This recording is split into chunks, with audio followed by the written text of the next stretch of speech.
Добро вечер, почитувани колеги. Ова е официјалниот почеток на вториот вебинар за акциските истражувања. Во овој момент имаме 105 присутни колеги. Денес ќе продолжиме онаму каде што застанавме минатиот пат со неколку сугестии. Спремете ливче и хартија до вас за некои работи да ги запишите. Исто така, линковите што ќе ви бидат споделени, ќе ви ја споделам и презентацијата веднаш на крајот и многу ресурси. Дел ќе бидат споделени за време на вебинарот, а дел после завршувањето на вебинарот како линк за да може да ги даунлодирате и да не се мачите кога треба да правите нешто, тоа е веќе готово. Направено е, вие само треба да ги смените генералиите и да се обидите да го направите тоа. Ајде да почнеме. Нешто ќе е подолго од минатиот пат. Ќе се обидам да скратам некои работи, ама одма да ви кажам ќе биде нешто подолго од час. Сметам дека час и 5 или 10 минути максимум дека ќе трае. За тоа да не губиме време, да почнеме веднаш со тоа.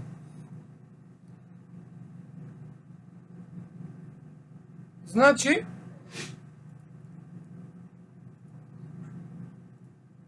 да се подсетиме на чекорите и етапите кои што ги имавме минатиот пат.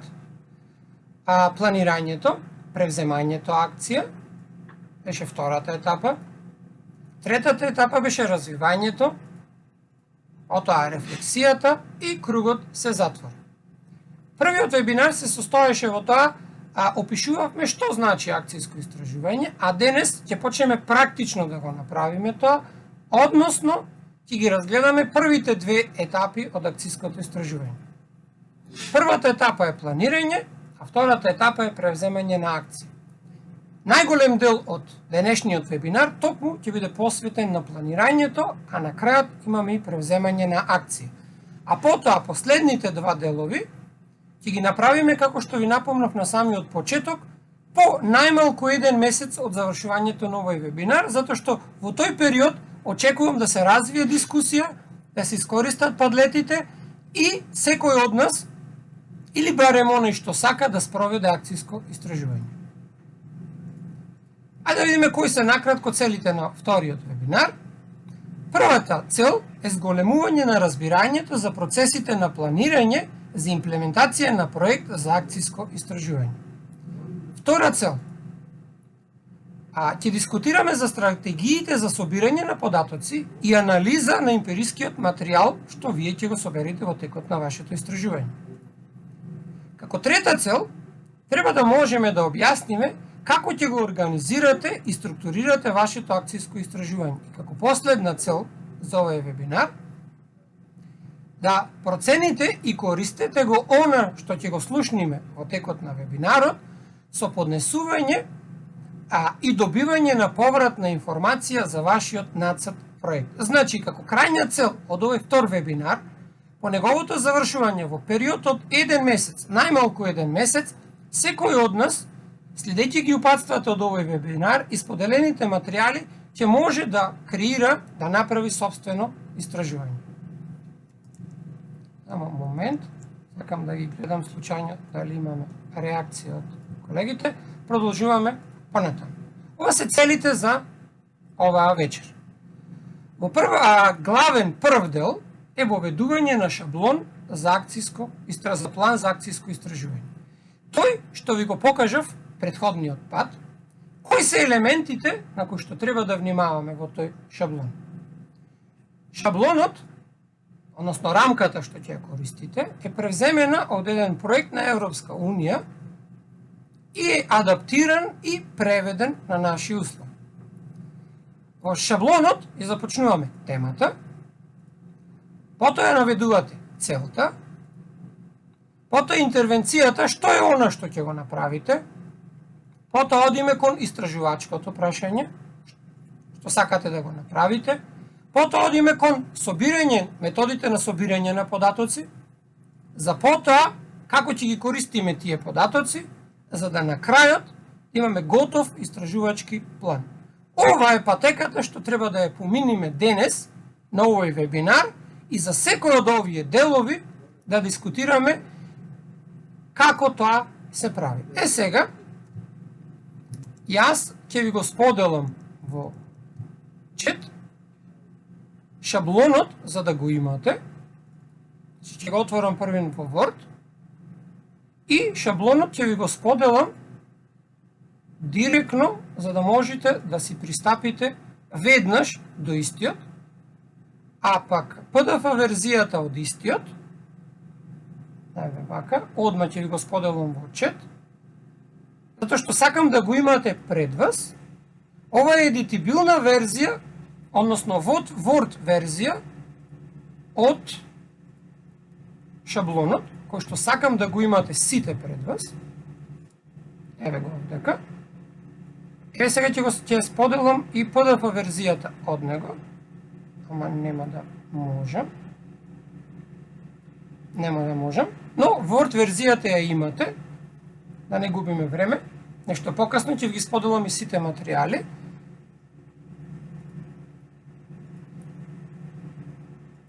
Дали може да го прикачам документот, нема да можам, но Wordот го сподели. Вака ќе ви ги споделувам сите материјали. И во повикувам да го отворите овој шаблон. Јас сега ќе го отворам овдека и ќе ви го прикажам. Ова е шаблонот на акциското истражување, што е подготвен специјално за вас спорникот на проектот на Европска Унија за акциски истражувања. На почетокот го пишувате вашето училиште, датумот кога е креиран, ваше име и презиме, започнувате со вовед, кој што понудувате општ контекст, што ќе се случува во вашата интервенција, каде, значи главата лична карта. Потоа имаме избор на фокусот.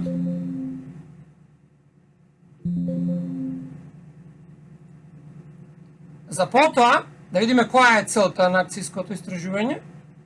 Потоа ќе напишеме опис на интервенцијата, која е истражувачкото прашање. Потоа како ќе имплементираме интервенцијата, како ќе собираме податоци, кои алатки или методи, кои се етичките размислувања за тоа, како ќе ги употребуваме на одит. Значи, кога ќе го пополните овој шаблон за акциско истражување, вие всушност ги имате сите работи потребни за акциското истражување.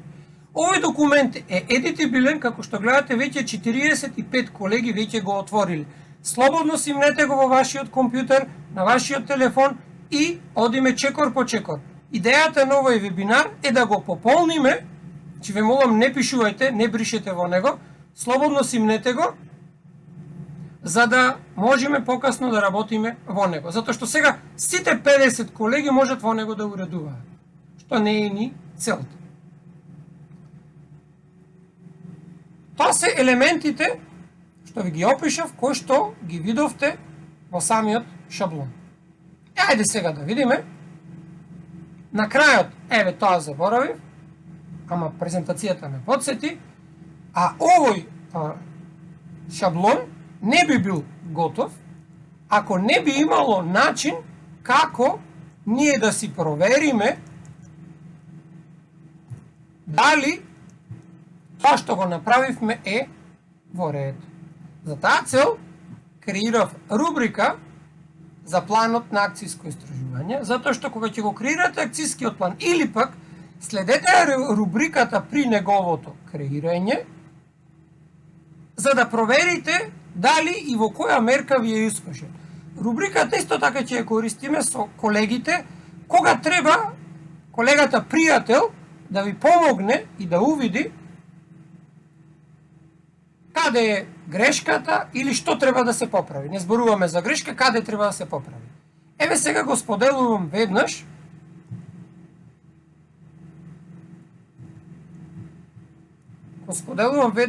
Јас споделувам и рубриката, која исто така сега ќе ви ја прикажам, која е направена специјално за потребите на вебинарот. Значи, ова е рубрика за планот за акциско истражување. И знаете, оваа рубрика е направена на 3 нивоа и секој елемент што беше претходно во шаблонот се наоѓа од левата страна во првата колона и потоа дескрипторите се поделени на 3 нивоа и за секој елемент, исто како што правевме по секоја рубрика. На овој начин, вие самите, па и колегата на кој што ќе му ја доделите да ја разгледува, ќе може да ја оцени, да го оцени планот за нашето акциско истражување. Значи ова е што се однесува за репоруката, односно вториот елемент кој што сакам да го имате. После уште два вакви слични, но тоа се за извештаите кои ќе ги споделиме на третиот вебинар. Сега да продолжиме понатаму. Еве ги, уште еднаш како слика, двата документи. Еве ги и рубриката поставени како слика за да стојат, но сега ви ги споделив. Кој е првиот чекор? Ако го отворите шаблонот, што ви го споделив јас, за акциско истражување, ќе забележите дека на почетокот го имаме после воведот изборот на фокус. А изборот на фокус на акциското истражување ни е прв и најважен елемент. Тоа е која е областа од нашата пракса во која сакаме да се подобриме. Тука треба да овозможиме и да понудиме јасни насоки во нашето акциско истражување. Значи, кои елементи од нашата пракса или кој аспект од учењето на учениците сакате да го истражите? Тоа може да биде оценувањето или евалуација, може да биде менеджментот во училницата, може да бидат методите на предавање. Ова се само некои од образовните истражувачки теми кои би можело да се фокусират.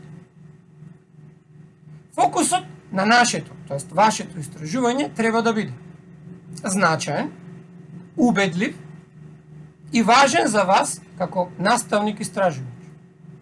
Да ја ангажира вашата страст, енергија и посветеност, да биде важно за вашиот личен и професионален развој и треба да ве стимулира интелектуално и афективно. Сега, откако ја избравме темата, фокусот, како можеме да го одговориме? Тука се разгледуваат неколку опции. На почетокот, врз основа на темата што сме одбрале да се фокусираме, мораме да размислиме како може таа истата да се одговори. Ако темата е премногу широка и затоа е тешко да се одговори, токму поради незината ширина, таа ќе мора да ја ревидираме. Но како? Можеме да почнеме да ја стеснуваме темата со поставување на прашања. Но овие прашања не е ништо страшно. Тие ќе бидат најчесто кој? Личност, група на ученици и така натаму. Што? А тоа може да биде некој настан, некоја теорија, каде? Училиште, училница и така натаму. Кога? Полугодие, учебна година. Имајте во предвид дека мојот предлог за овој акциско истражување е 1 месец, но вие може да правите акциско истражување и за цело полугодие. И последно прашање, зошто? Зошто треба тоа да го правам? Опишете го оно што е значајно за темата. Во наредната табела ќе радиме чекор по чекор, значи во наредниот слайд, на примери како можеме ние широката почетна тема некако да ја стеснеме, односно да ја направиме подобра, попримафатлива. Значи сега ќе објасниме во левата колона, во првата уствари колона, во делот на чекори, што треба да превземете, а потоа имаме примери кои одговараат на тоа што би го превзели. Например, избираме општа тематска област. Еве сега кои се примери. Еве, например, јас сум го избрал примерот самостојно читање. Потоа имаме, даваме контекст, конкретен опис на тематската област. Значи, конкретно ја опишуваме. Пример за тоа, самостојно читање во 4-то оделение во моето училиште или во моето оделение. Потоа, како нареден чекор за стеснување на широката тема е, спомнете одреден аспект на конкретната тема. Еден дел од тоа темата. Еве, например, фактори кои влијаат на самостојното читање на учениците во 4-то оделение во моето училиште. Како нареден чекор, напомнете дополнителни спецификации за темата. Уште повеќе образложете. Например, тоа би било договор наставник, ученик, родител а кој што би се воспоставил и како тој може да има влијание врз самостојното читање на учениците во четврто одделение во моето одделение. Ова е пример на чекори што би ги превзеле вие во вашето акциско истражување и примери кои што треба да ги прилагодите на она што вие ќе го изберете. Сега во продолжение ќе следува едно видео во кое што ќе ни биде објаснето како всушност овие елементи можеме да ги инкорпорираме. Исто како минатиот вебинар, видеото ќе биде со превод на македонски и оваа должина на ова видео е 4 минути и дава краток преглед на процесот на акциското истражување. Господјата која што ќе зборува на ова видео, всушност представува експерт и е еден од водечките лидери на Ирското здружение специализирано само за акциски истражувања. Сега да го приклучам само преводот и ќе можеме да слушнеме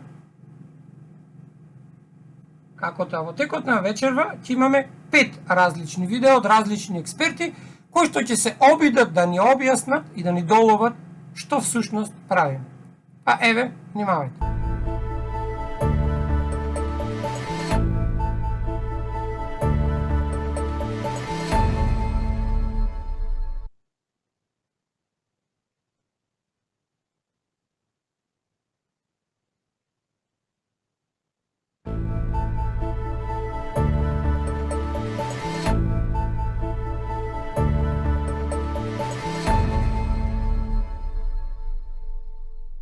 So there are 3 main stages.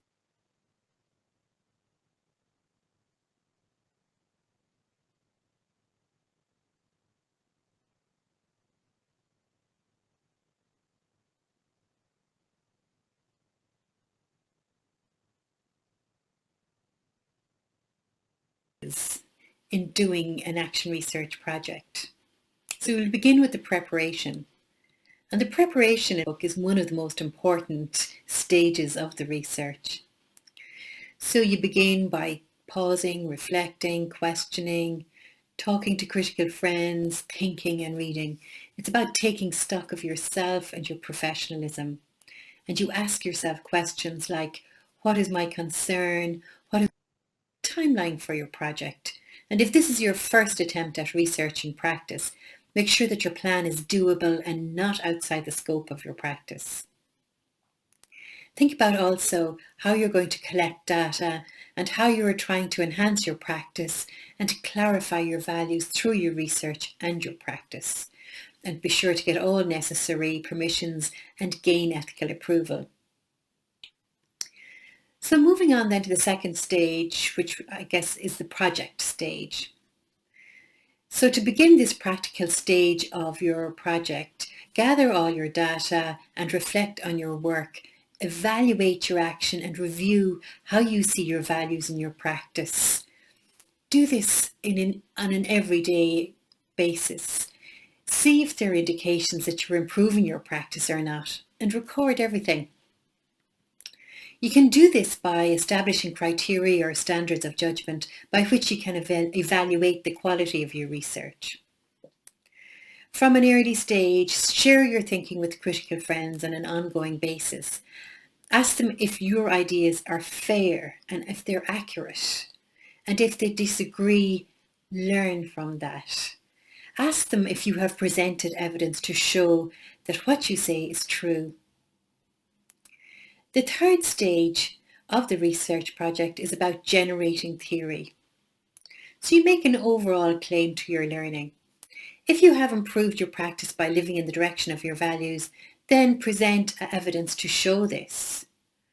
If you feel you have not improved your practice, then think about what you've learned and how your thinking has changed. Try to show rigor in all your activities and always seek validation from others.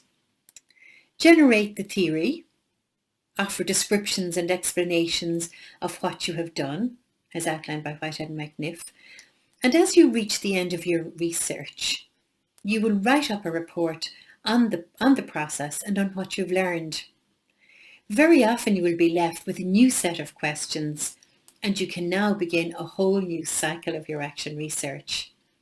Donald Shun claimed that these new questions were an important part of the reflective process. It's important also to tell the story of your learning and to show the significance of your work, and to move on to a new cycle again if you like to. Значи сега во продолжение следува уште едно видео. Првото видео, како што напомнав, беше краток опис на целата фаза. Последните делови што ги спомнуваше, ќе ги обработуваме во наредниот вебинар, каде што повторно имаме изработено шаблони за било што тоа што правиме. А сега, наредното видео, ќе зборува за тоа како да отпочнеме, односно тие две први фази што ги имавме на почеток. Да го приклучиме сега видеото. И да го приклучиме преводот. Да уживаме подобро. Ова е пократко видео, 3 минути и некоја секунда.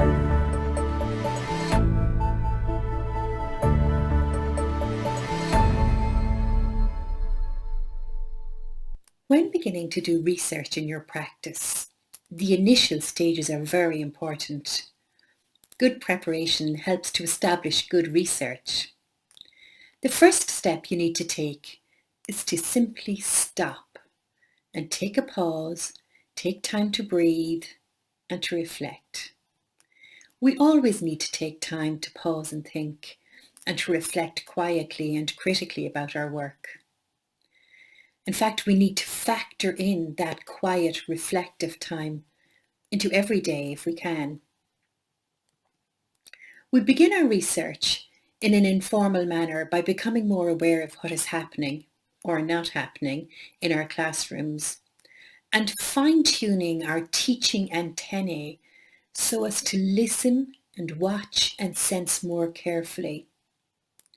So we try to develop a heightened sense of our own personal awareness in terms of learning more about our identity, our integrity, becoming more aware of our intuition and our values, and tuning up our intellectual awareness in terms of reading and clarifying our ontological and epistemological commitments, becoming more critically reflective, and fine-tuning also our relational awareness in terms of being connected and of listening more carefully and watching more carefully and becoming more aware in general. So we need to begin a reflective journal where we write our thoughts and our reflections about the day, about our work practices and about education. And it's a good idea to date these reflections and revisit them at a later time with a critically reflective eye as we begin to question assumptions we might have made about our practice. It's also a good idea to look for how we are living our values in our practice. You might find that you're experiencing yourself as a living contradiction, as Jack Whitehead might suggest, where you find on reflection that your everyday practice is not commensurate with your values. You can begin to think about questions like, what is my concern? What is my area of interest? Why am I concerned or interested in this aspect of my practice? What can I do about it? An example of this might be if you hold equality of voice in education as a value, and yet on reflection you have not given every pupil an opportunity to contribute in class. You might have excluded some unintentionally. You have found that you're not living in the direction of your values and you're experiencing yourself as a living contradiction. This could be a good focus for your research, as it is an area of concern for you and it is also an area you might like to improve. This is also a good time as you prepare to do your research to establish a critical friend or two and to begin engaging in dialogue about your ideas with them. Encourage them to be supportive of your research project and also ask them to provide critique of your ideas in an encouraging way. Скратиме остатокот од видеото. А после овие две видео, особено второто видео, продолжуваме со вториот чекор, Сега исто така може да се вратите на шаблона, како ќе ги собираме информациите за темата што ја истражуваме. Вториот чекор вклучува собирање на информации за темата што ја истражуваме. Собирањето информации за истражувањето на акцијата, односно акциското истражување, може да биде многу широко и да вклучува идентификување на верувањата и претпоставките, кои веќе ги држиме во врска со нашата тема на истражување. Исто така, вклучува истражување на постојните извори на податоци преку академски списанија, но и помалку академски списанија, како например другите наставници, блогови, социјални медиуми, разговори со колеги и така натаму. Собирањето информации за нашата тема на истражување ќе го подобри нашето разбирање на темата на која се фокусираме. Ќе успеете да идентификувате што другите направиле во областа за која сте загрижени. Ќе ви помогне да го подготвите прашањата на истражување и јасно ќе видите што значи, ќе видиме во наредното видео, јасно збиено прашање кој обезбедува опис на прашањето или прашањата кои треба да се решаваат. Со помош на следното видео ќе најдеме корисни совети и стратегии за тоа како да ги барате и препознаете истражувачките документи кои што можете да ги искористите за вашиот истражувачки проект. Че во наредното видео, кое што е прилика околу 6 минути, видите како што напомнав практични совети како сето тоа да се направи.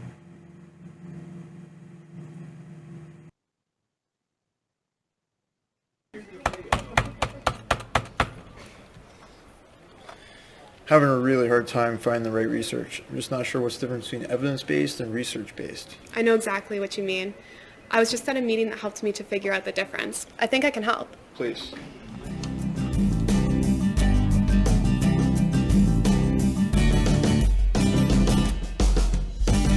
The ability to find, read, and evaluate academic research is crucial for teachers. Studies have shown that teachers are less likely to use research literature than any other professionals.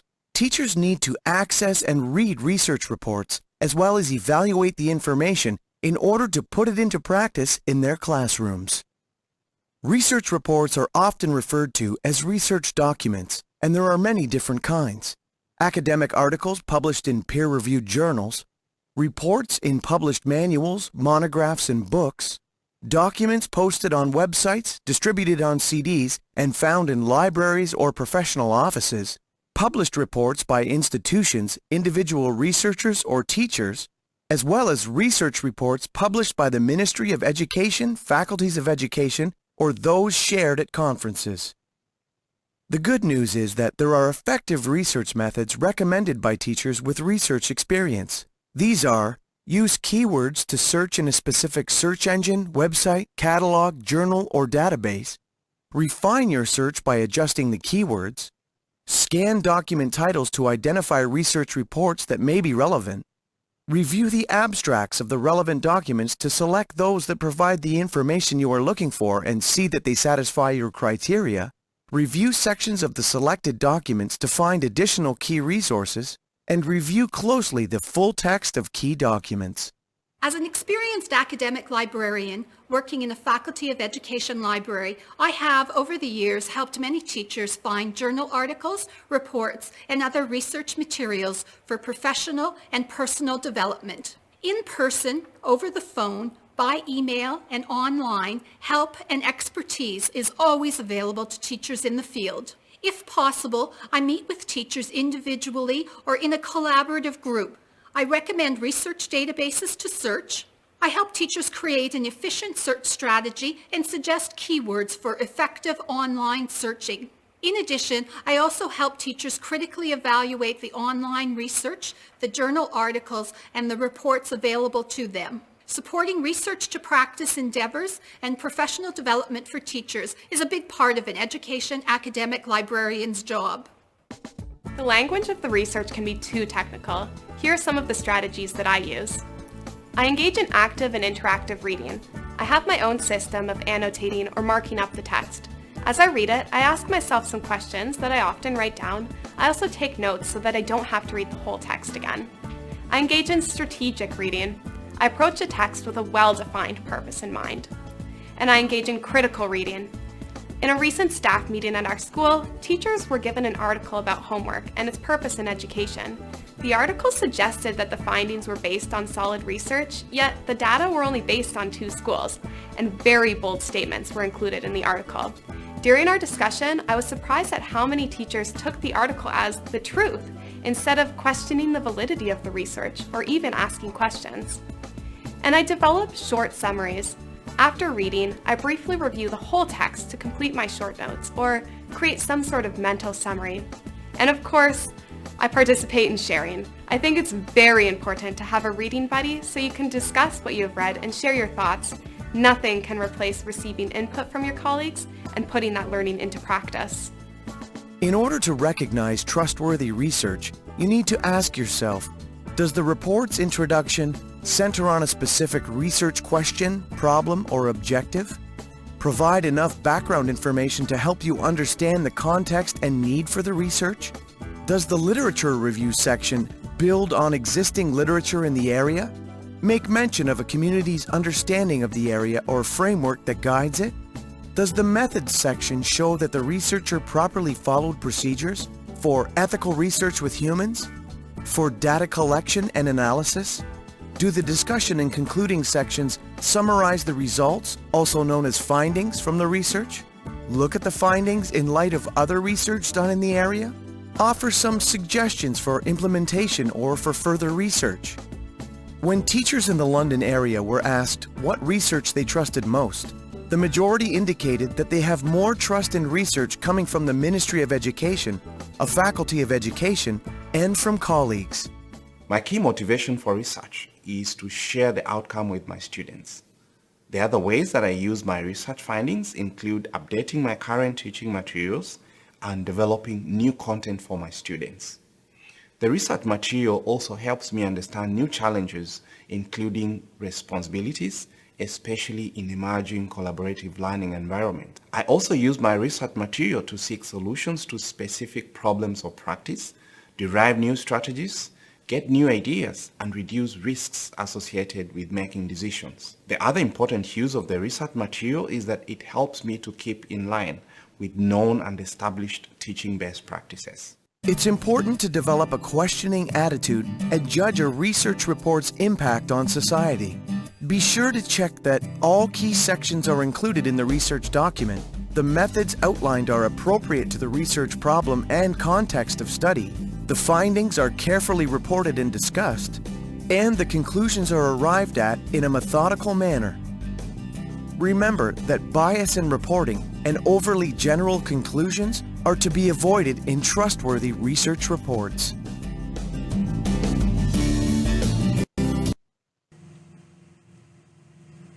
Сега го скокнав остатокот од видеото, а една од причините зашто се одлучив за акциски истражувања е токму она што го слушнавте во видеото, да креираме база од акциски истражувања од каде што ние можеме да учиме. Таква база моментално во нашата држава нема. Може би нашле некои акциски истражувања, некои магистарски или може би докторски, кои што всушност и не се акциски истражувања, може би се засноваат на принципите на акциско, но не се такви. Затоа идејата секој од нас да се обиде да направи акциско истражување и како што слушнавте, тоа истото да го сподели. Сега ова што го гледате пред вас, забележувате имам ставено денот 37 денови, всушност е една алатка, тоа е трицидер. Сега ќе се обидам да ви го споделам линкот. Всушност, трицидер, момент,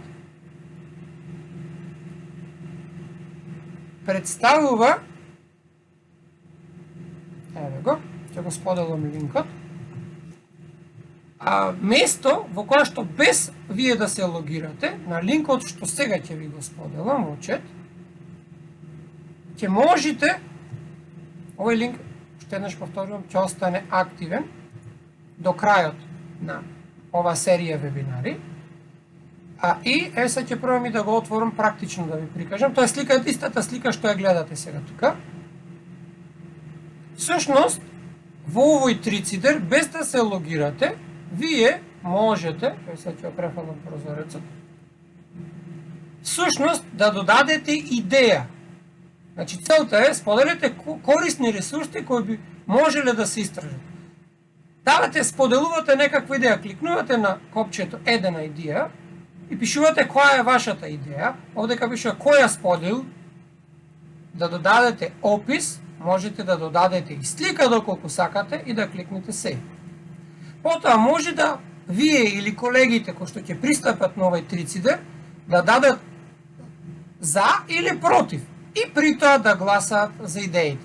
Јас овдека, како за интересно ставив, секој ќе добие пица или $0, кој што ќе биде со чија што идеја ќе биде најдобра. Но ова е онака како за разумно. Но во овој трицидер може да споделите ваши корисни ресурси. Понатаму можеби ќе спроведиме и некои работилници за тоа како се користат во детали овие алатки, но сега за сега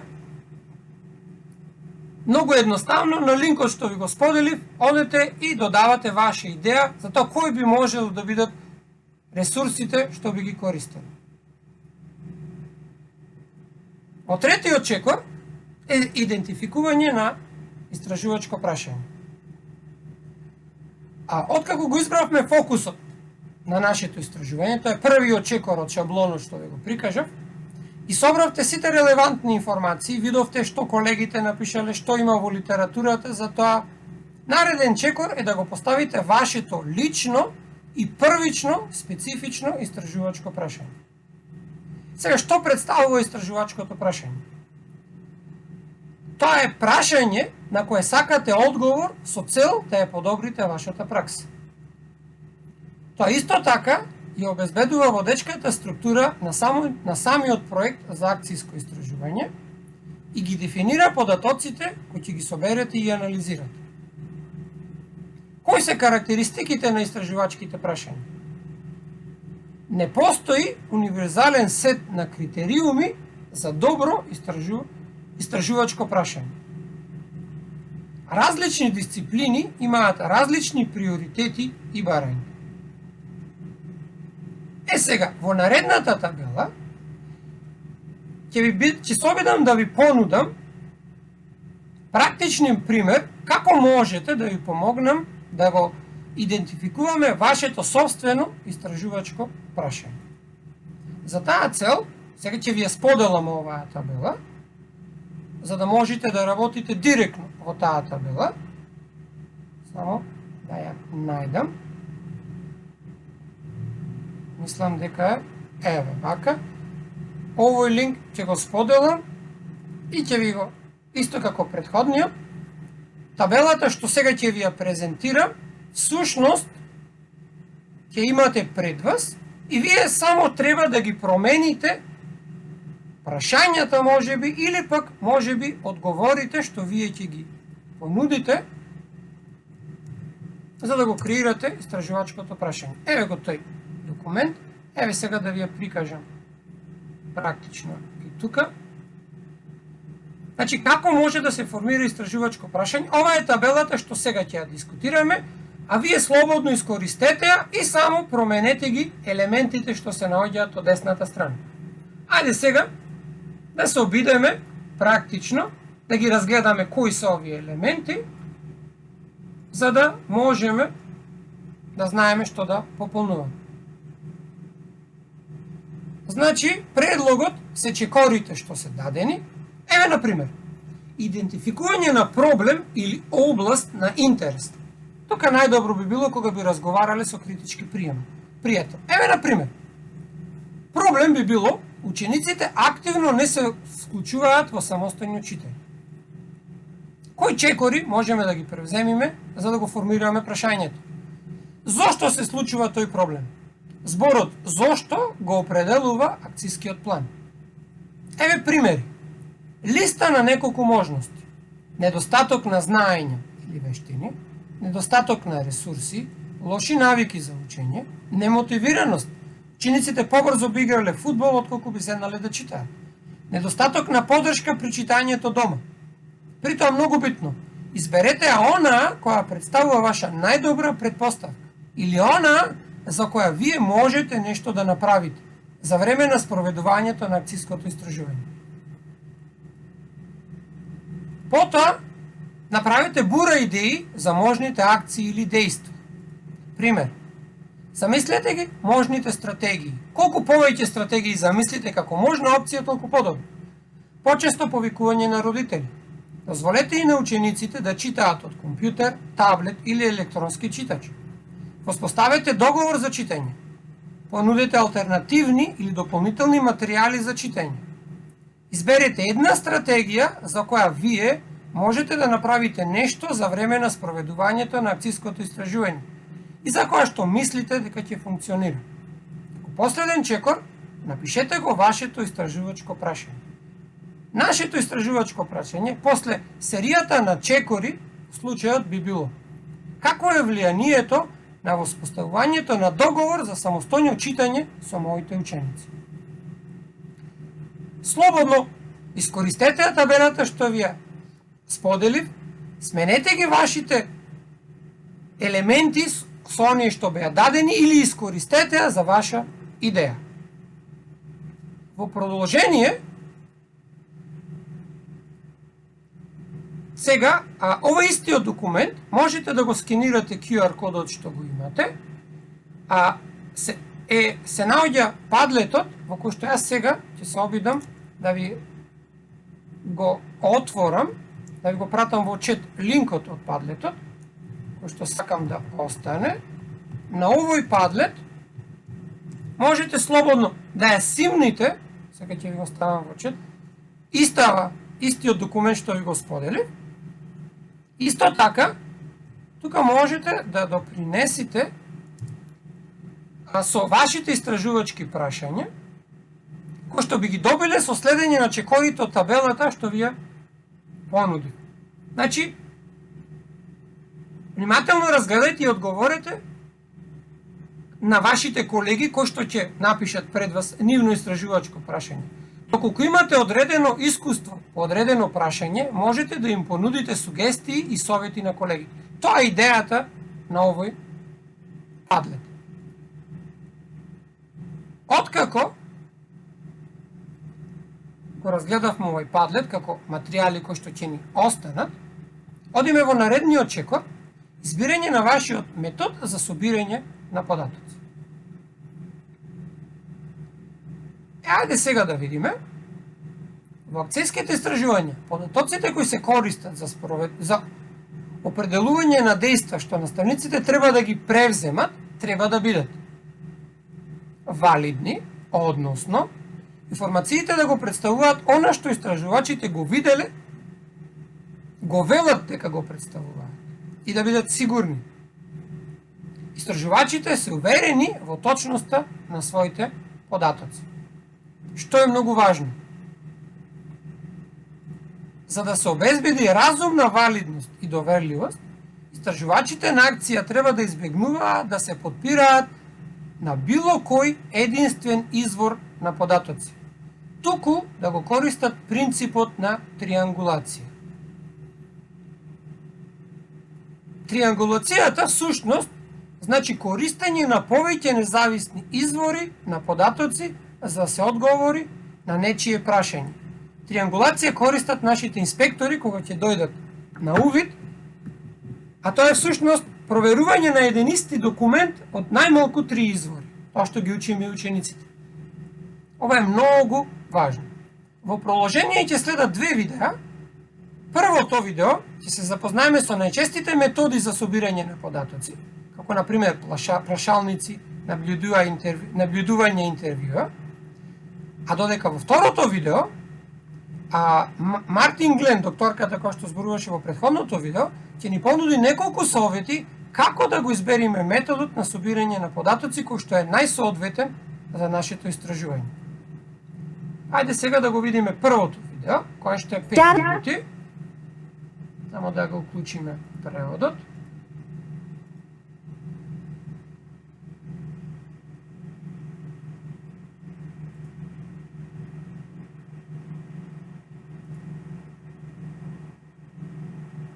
Data collection methods are ways of directly measuring variables and gathering information.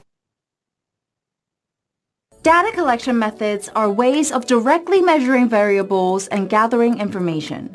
They allow you to gain first-hand knowledge and original insights into your research problem.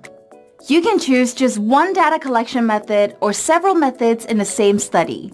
Let's dive into a few of the most common choices and look at some concrete examples of how you can use different methods. Hi, I'm Jessica from Scribber, here to help you achieve your academic goals. Surveys allow you to collect data about opinions, behaviors, experiences, and demographic characteristics by asking people directly. There are two main survey methods to choose from. You can ask people to fill out questionnaires themselves, or conduct interviews where you ask questions and record the answers. Questionnaires are more common in quantitative research. They usually include closed questions with multiple choice answers or rating scales.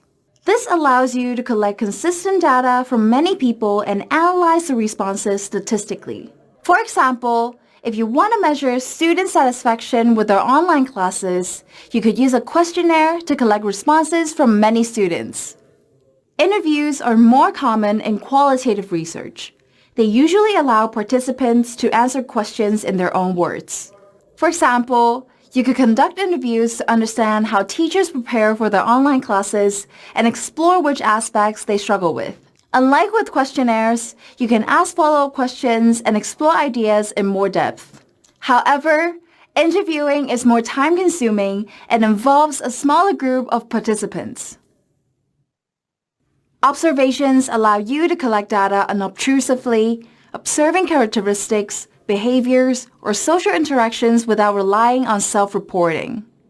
For example, to research teachers' skills in online teaching, you could observe their classes directly. Observations may be conducted in real time, taking notes as you observe, or you might make audio-visual recordings for later analysis. Quantitative observation involves systematically measuring or counting specific events, behaviors, characteristics, etc.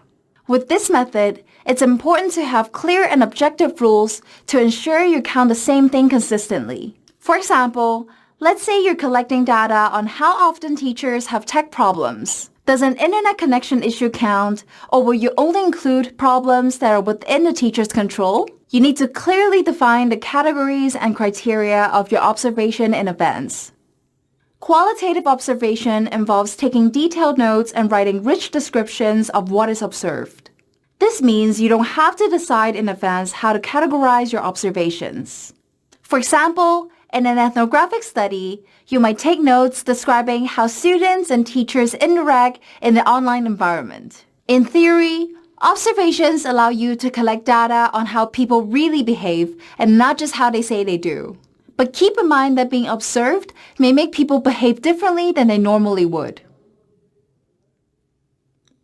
There are many other data collection methods that are common in different fields. Here are a few examples. In media and communication, you might collect a sample of text to be analyzed.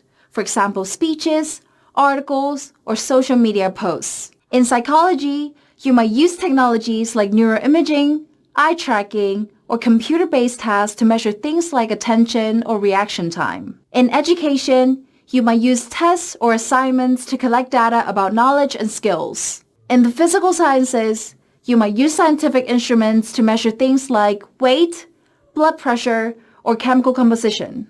But wait, what if you don't have the time or resources to collect data from the population you want to study? Instead of collecting your own data, you can use secondary data that other researchers already collected. For example, data sets from government surveys or previous studies on your topic. With this raw data, you can do your own analysis to answer new research questions that weren't addressed by the original study. Using secondary data gives you access to much larger and more varied samples that you could collect yourself. However, it also means that you don't have any control over which variables to measure or how to measure them, so the conclusions you can draw may be limited. Now here's a tip. If you're struggling to choose the best methods for your research, try reading relevant studies in your field to see how they went about it. Once you know which methods you want to use, you also need to plan out the details of how you use them. Join me in the next video to find out more. Data collection methods are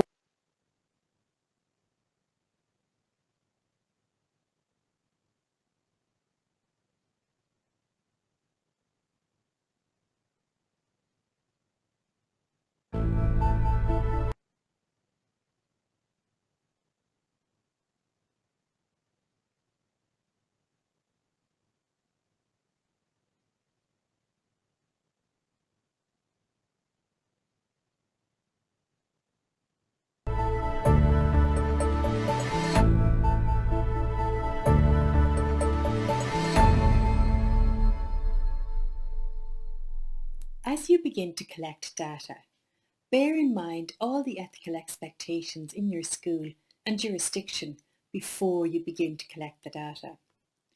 Very often teachers can track new ideas and changes in thinking and emergent educational ideas in the process of the research. So your data should be collected from a broad range of sources, and it should be stored in a secure archive. Every item should be labelled and dated, and when you begin to sift through your data, you will be looking for items that will tell you more about your research question, that will tell you more about your values, and that will show that you're living more closely to those values, and that will show that you're improving your practice. So if you can find more than one source of data that shows this is the case, it makes for a stronger argument. It's called triangulation. One of the richest sources of data will probably be your reflective journal. Here you'll be able to track any new insights you have made, any new learning you've encountered, and you'll be able to track your own reactions over time to your research. It will hold the account of how you have tried to enhance your practice and your response to it, and how you're becoming more aware of your values and how they are being lived in your practice. So transcripts of conversations with pupils, colleagues and parents and critical friends, and observations made in class, excerpts from letters and from emails, voice recordings or video clips if allowed of conversations are also very useful. Photographs, again if they're allowed, can be useful too. Artifacts such as copies or samples of pupils' work are very useful too. Some teachers like to collect test scores and do questionnaires and interviews to help outline and track how their practice is improving and how it's becoming more commensurate with their values. So to give an example of this, Amy is a teacher of 6-year-olds. She is concerned because many of her pupils seem disinterested and are weak at reading. She values lifelong learning as a life skill, and as part of her professionalism, she wants her pupils to become active agents in their own learning process for their lifetimes. So she feels that reading is an important part of that process. And so she experiences herself as a living contradiction because she feels her values around reading as a basic life skill are not being met. So her research question is, how might I improve my teaching of reading so that my pupils can become active agents in the process of their own learning? So she establishes 2 criteria linked with her values. Occasions when children are enjoying reading, and number 2, when the children use books to enhance their learning process. So she's going to use these criteria as indicators that she's living more closely to her values and enhancing her practice in the teaching of reading. So she decides to develop a reading for pleasure program with her class so as to instill the program with joy and lightness. She records the children reading at various intervals throughout the project, and she interviews them about their attitude to reading. She talks to their learning support teachers and their parents, and she watches them during reading time. During her time in class with the children, she listens carefully to them and watches their interactions and heightens her own awareness of what is happening. She makes a note of items of interest to her. She also observes them reading in other settings, in personal health education and science lessons, for example. She tracks her own attitudes and thoughts too in her journal and reflects critically on them and records her discussions with critical friends about her research. By the end of her intervention period, she has a rich source of data which she has been checking on in an ongoing basis to track her teaching of reading, of the children's reading skills and their attitudes to reading. She decides to colour code the data she's collating, red for examples to show times when reading is improving. She uses blue when children seek to extend their learning through reading. She uses yellow for times when children enjoyed reading, and orange for times when her own views and thinkings are changing in the process. And she uses green for data that indicates the opposite of what she was aiming to do. So she uses different colour fonts and labels for digital data and uses post-its and stickers and markers for physical data. So as she examined her data and refined it, she kept her desire to live more closely to her values as she enhanced her practice to the forefront of her reflections. By the end of the research process, she claimed that she had learned that by bringing joy to her reading classes, her class had learned to enjoy reading and she had developed a new understanding of what professionalism meant. Како што можевте да забележите, односно да чуете од видеата, дневникот кој што го спомнавме на почетокот, рефлексивниот дневник што пожелно е да почнеме сите да го водиме, ќе биде непроценливо за нашето истражување, доколку тој почнеме да го водиме и почнеме да запишуваме во него. Можеби на почетокот нема да биде онака како што треба, но верувајте, со текот на времето тој ќе се збоготува и ќе стане непроценливо. Уште еднаш да напомнам, ние немаме доволно ресурси, неколку се напрсти се бројат кои што можеме да ги искористиме во нашето. Ајде да направиме нешто со кое што ќе се гордееме. Во овој трицидер, вториот, исто така, како предходниот, треба да одговорите кои методи планирате да ги користите со цел да соберете податоци, за да одговорите на вашето истражувачко прашање. Да додадете идеја, можете да додадете предности и недостатоци.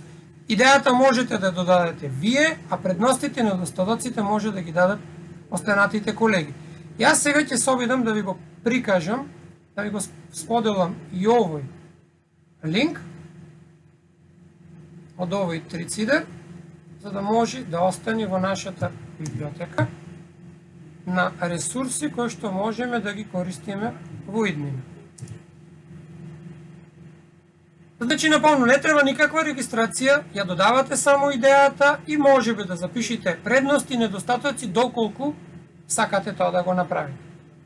Многу едноставно, нема никакви додатоци во тоа и одиме понатаму. Петиот чекор е дефинирање на временска рамка или линија. Тука имаме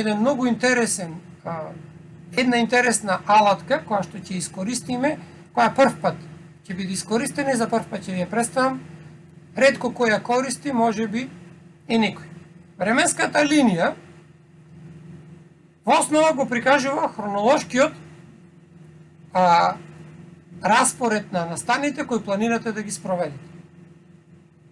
Времето, тоа е должината на временската рамка, ќе го определиме заедно во текот на овој вебинар, затоа што напомнав на почетокот, и уште еднаш ќе повторам. Идејата е да си дозволиме еден месец за да го направиме нашето првично истражување. Според ресурсите што ќе ги кажеме сега тука, за кои што ќе се договориме. Во овој временски период, вие треба да го имплементирате вашиот истражувачки план и да ги соберете податоците. Последното видео обезбедува совети како да ја развиете временската линија на вашиот проект за акциско истражување. А потоа ќе ви споделам уште еден многу интересен линк за тоа како тоа може да се направи дигитално. Ова е пократко видео од претходните, но верувајте, е многу полезно со многу богати информации. Значи на веб страната, запомнете го името, го има, ќе ви го кажам покасно, можете да ја најдите, Глен и незините акциски истражувања.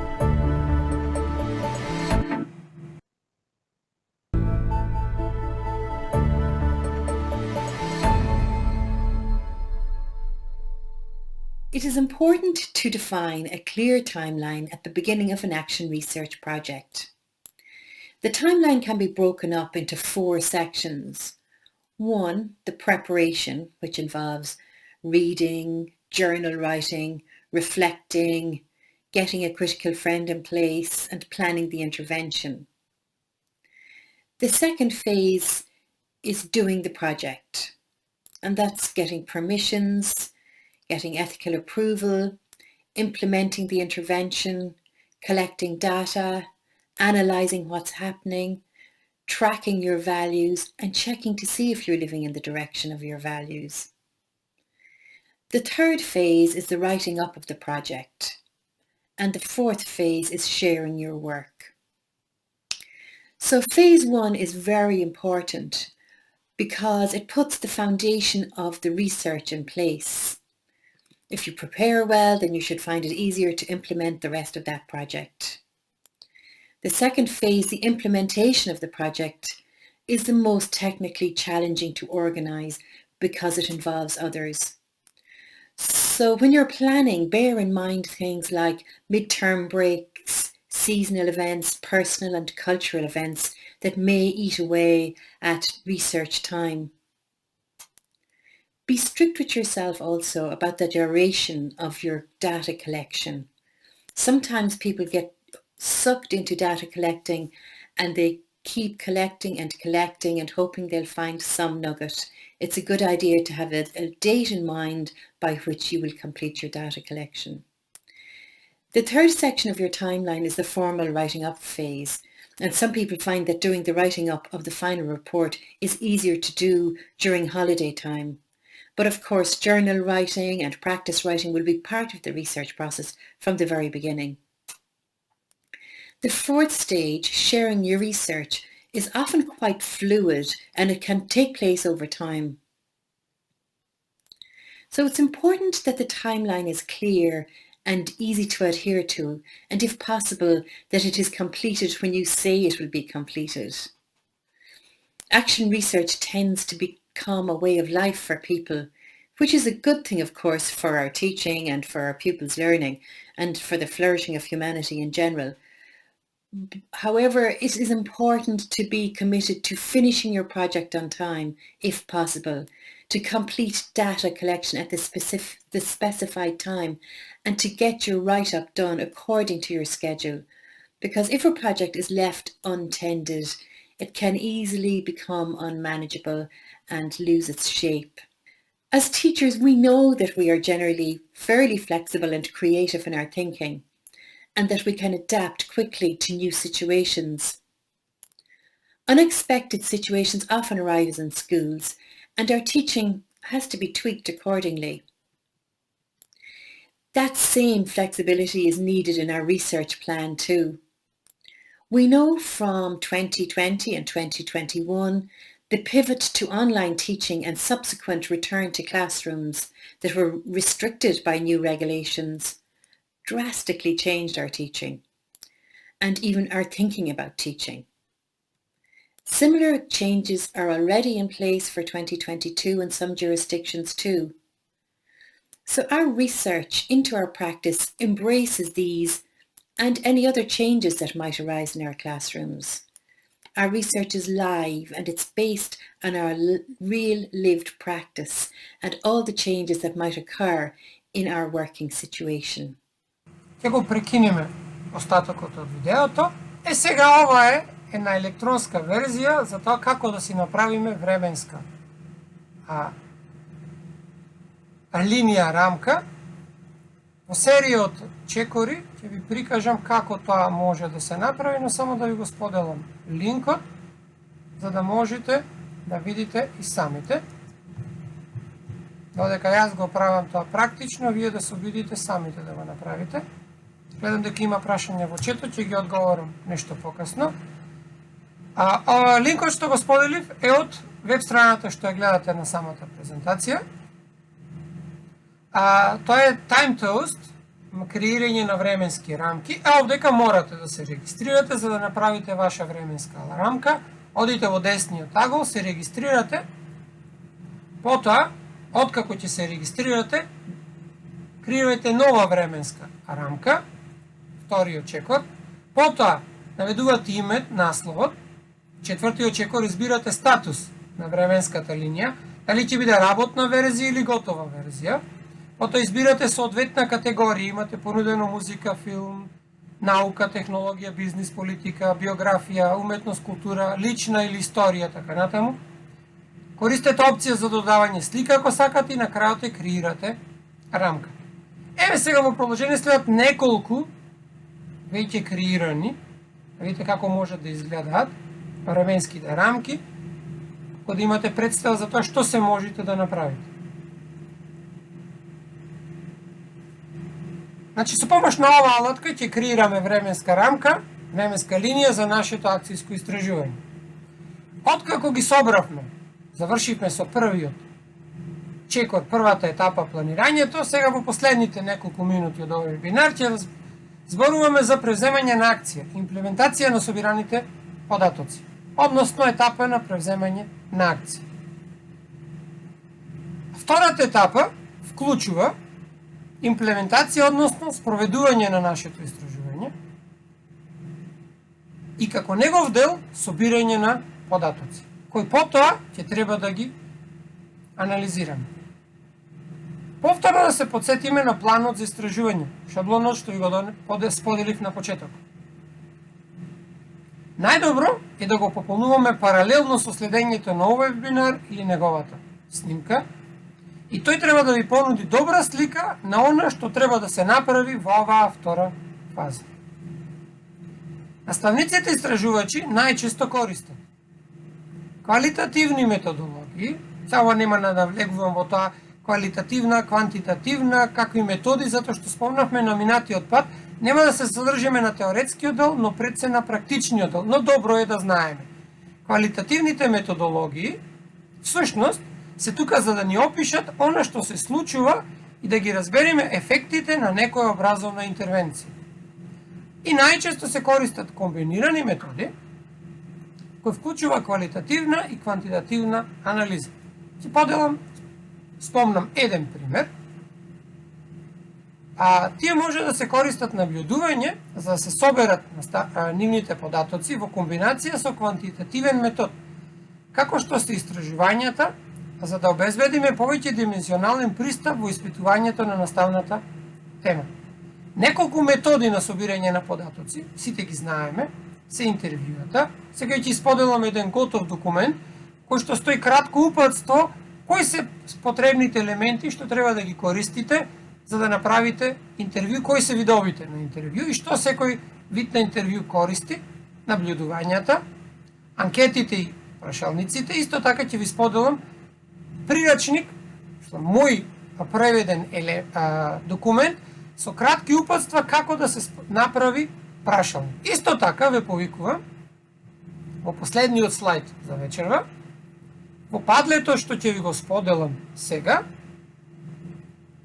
да споделите, доколку имате, ваш пример на прашалник, анкета, интервју или други елементи кои што би ги имале. Еве сега само сакам да го најдам, да ви го... Еве го. Ќе споделам документот. Составување на прашалник за акциско истражување, белешки и совети. Само сега да го снимам, за да можете да биде едитибилен. Сите документи што ви ги споделувам се едитибилни, тоа значи дека можете веднаш во живо да ги уредувате. Сега го споделувам како што е таков и вие можете да го преземите документот. Еве сега ќе го споделам, да го видите прве. Ова е документот. Во кој што совети, составување прашалник за проект за акциско истражување, белешки совети. Кој се целта тука, што треба да разгледуваме, каква се перспективата, јазикот на прашалникот, формата на прашалникот, подготовка на прашалник, анализа и така натаму.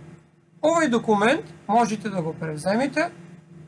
Сега ќе го споделам линкот. Еве го овој документ. А исто така, сега и спроведување на интервју во акциско истражување, да го отворам и тој документ, за да можам да ви го споделам. Само да се отвори, да почекаме 2 секунди. Еве го, спроведување на интервју. Еве сега ќе ви го споделам и тој документ. Ова е документот со сите материјали, се извинувам, не е тој. Еве го, спроведување на интервју. Ќе го зачувам на облак, за да можам да ви го споделам линкот од истиот. Во овој документ имаме какви се видови на интервјуа постојат, со краток опис на истите, какви видови на прашања може да се постапат, спроведување и снимање на интервјуата и повеќе информации. Ако некој сака, овие сите книги што се во библиографијата ги имам, можам да ги споделам. Еве сега ќе го копирам линкот од истиот документ и во чет и тој ќе ви го споделам. И бе ве замолил, доколку некој има направено или има на располагање, нека го сподели во падлето што го гледате тука. Мислам дека тој линк го сподели, да, споделен. И со тоа го завршувам онака како што предпоставував овој вебинар, кој што траеве снимката час и 12 минути. Накратко представив она што можев и ги споделив сите документи во врска со тоа. Мој предлог е следен. Во период од 1 месец после денешниот ден, да се состанеме уште еднаш, да ги искористиме овие елементи и да дискутираме, да видиме дали некој успеал да направи акциско истражување или не. Еве јас овдека имам примери на 3 акциски истражувања. План готов. Ева вака сега. Ова бидејќи PDF документ, сега ќе ви ги отворам, само за да ги и ќе ви ги прикажам, да ги видите. Ќе ви ги споделам со сите материјали. Ова е од оригиналниот проект на Европска Унија. Ова е колешката која што го предложи тој акциски план и еве како тоа го опишала. Ќе ви споделам да стои како примерок. Како треба да изгледа еден план за акциско истражување. Еве уште еден од друга колешка, потоа ќе го прикажам и мојот од истиот проект. Еве овака. Значи ова се работи за наставничка во друго училиште, ќе го прочитате, ќе видите како таа го опишува проблемот, што планира да направи и така натаму. И еве сега ќе ви го прикажам и мојот. Повторувам, сите овие ќе бидат споделени и очекувам кој што сака тоа да го направи. Еве го, ова е мојот. Ова е на англиски, затоа што така беше направено. Ако некој го сака, ќе го преведиме и на македонски. Ова е акциското истражување што јас се уште треба да се направи. Че овие документи ќе бидат споделени како се останато. Со тоа јас го исцрпив она што планирав вечерва да го направам.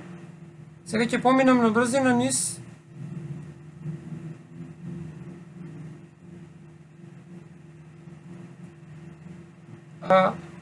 сето она што имаше низ четот, да видам дали имаше некое прашање. Значи, зашто на триците бара да се логираш? Не знам, ја мислам дека немаше потреба. Еве сега ќе провериме веднаш. Еве сега ќе отворам пребарувач. Еве вака. и ќе појдам инкогнито, прозорец, еве вака, да видиме дали навистина треба да се регистрирам. Еве го линкот од 3CD. Еве го овдека. Значи не сум логиран, ќе кликнам на додај идеја и сега корисни ресурси, например, колку да има нешто, ќе напишам блогер, името,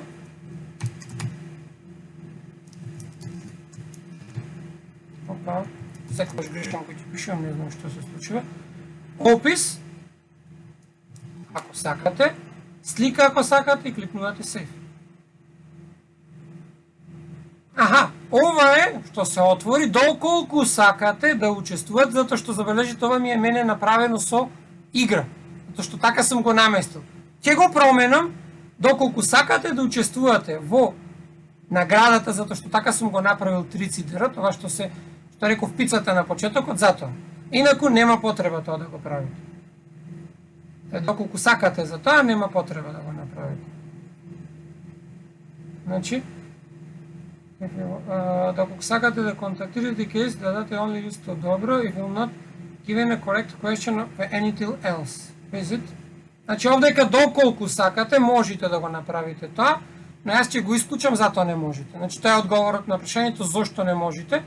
Ако имате свој Google, слободно логирајте се и пристапете. Тоа беше во врска со 3CD. Тоа е затоа што нас наместив како некој вид награда, па за да може да видите потенцијални корисници на наградата. Додека прилистувам презентацијата одма. Еве презентацијата. Таа е на облак. Значи ве молам кога ќе го споделам линкот, веднаш го споделувам, забележувате сите може да ја уредувате. Слободно симнете во вашиот компјутер и симнете си ја за да не уредуваме директно на облак. Сега ќе ги овозможам камерите, мислам микрофоните. Вака можете слободно да се одмутирате доколку сакате. Ја ќе протерам личисот и да слушнеме некое прашање од ваша страна доколку го има. Линкот за шаблонот мислам дека некој го сподели претходно. Во waiting room немаше, намерно направив да нема воопшто waiting room.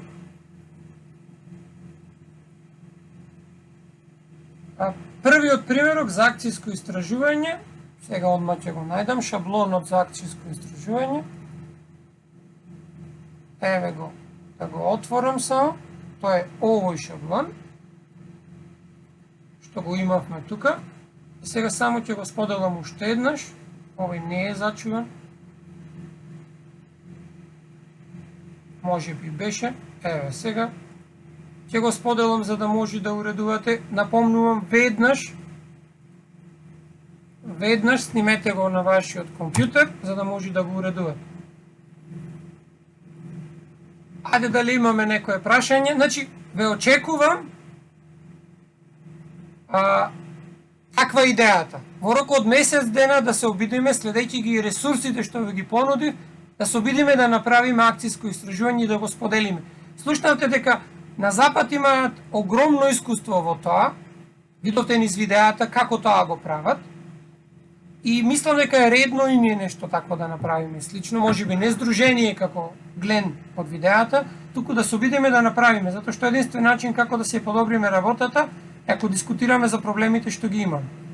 Исто така, на наредниот вебинар, кој што ќе биде по месец дена од денес, ќе ви прикажам нови документи за тоа како треба да изгледа извештајот, значи готов ми е тој документ, како треба да изгледа презентацијата, готовите истражувања не се како примерно ќе ги споделам затоа што се во PDF. Овдека PDF не можам да споделам, инаку јас ги имам, еве го документот, се обидувам да го наместам, ама овдека не можам. Целиот фолдер што го имам со материјали ќе го споделам заедно со снимката вечер. И можете да ги симните сите трите примери што ви ги прикажав тука.